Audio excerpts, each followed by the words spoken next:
Welcome back, focused learners, to another explainer.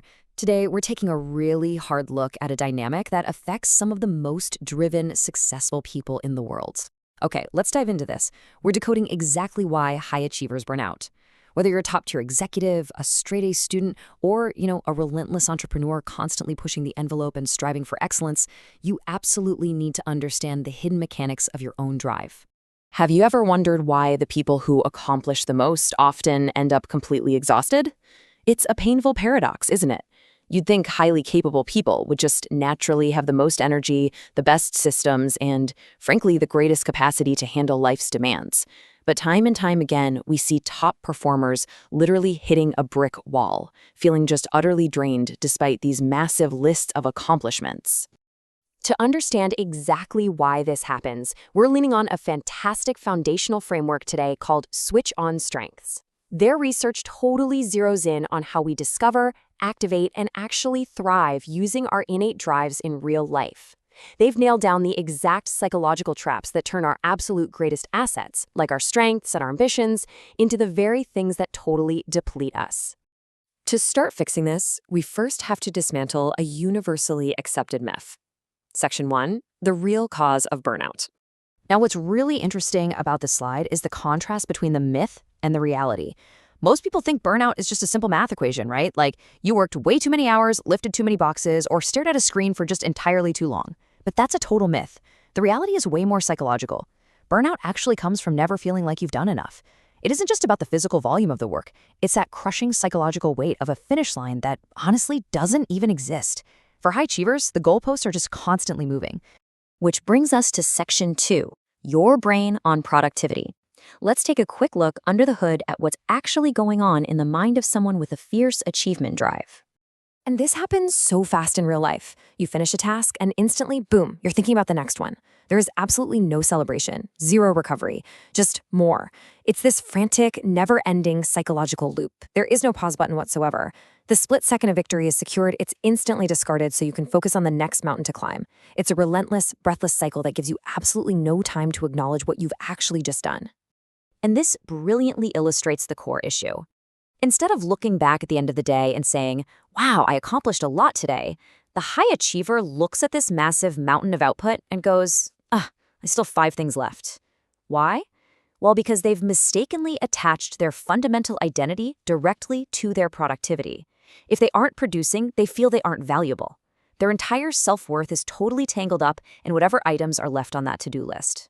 And because of that kind of toxic internal dialogue, we inevitably arrive at Section 3, the inevitable crash. Seriously, when you live in a state where your value is tied to an ever-expanding to-do list, there are some very real emotional and physical consequences. So, the crucial point is understanding this biological trap. Your brain starts rewarding movement instead of completion. Because high achievers have trained themselves to only care about the very next task, their brain's reward system just gets totally hijacked. They stop feeling satisfied by getting things done, and instead, they only get this fleeting sense of reward from the chaotic act of just moving forward. You essentially become an adrenaline junkie for your own stress. Because you never allow yourself the satisfaction of being done, you end up emotionally and physically completely depleted. I mean, it's a biological inevitability when you run an engine at redline without ever letting it cool down. But hey, you definitely don't have to stay stuck in this cycle. Moving on to Section 4, practical solutions for recovery. It's time to take our foot off the gas pedal, slow down a bit, and focus on the actionable takeaways that can actually break this pattern for good. Let's move to and see how this builds into a completely new way of operating. First, you absolutely must learn to celebrate progress.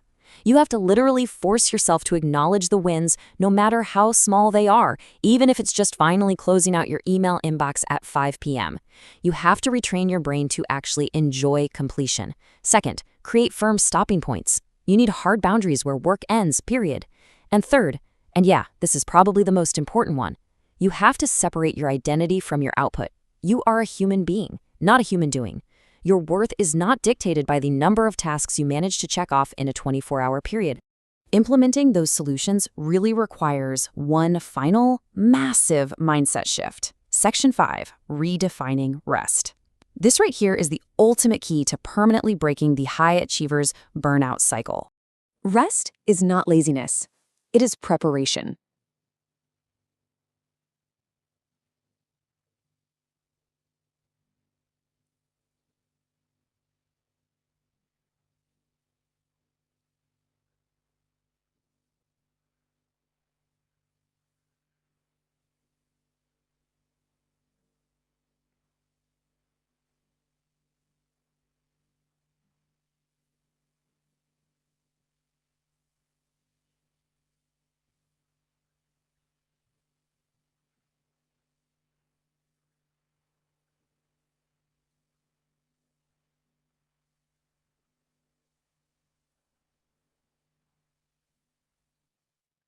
Just let that sink in for a second. If you're an achiever, you probably view rest as a weakness, right? Like it's time wasted or just straight up laziness. But the source material flips this completely on its head. Rest is a highly productive tool. Just like a professional athlete requires physical rest to literally rebuild muscle, your brain absolutely requires psychological rest to maintain high-level achievement without totally destroying your health in the process. So I want you to reflect on your own habits for a minute. Ask yourself, are you actually celebrating your completions, or are you just addicted to the movement? What is one goalpost you can stop moving today? What do you think truly causes burnout? Let me know your thoughts down in the comments. Thank you so much for joining me for this explainer. Keep learning, keep redefining your rest, and I'll catch you next time.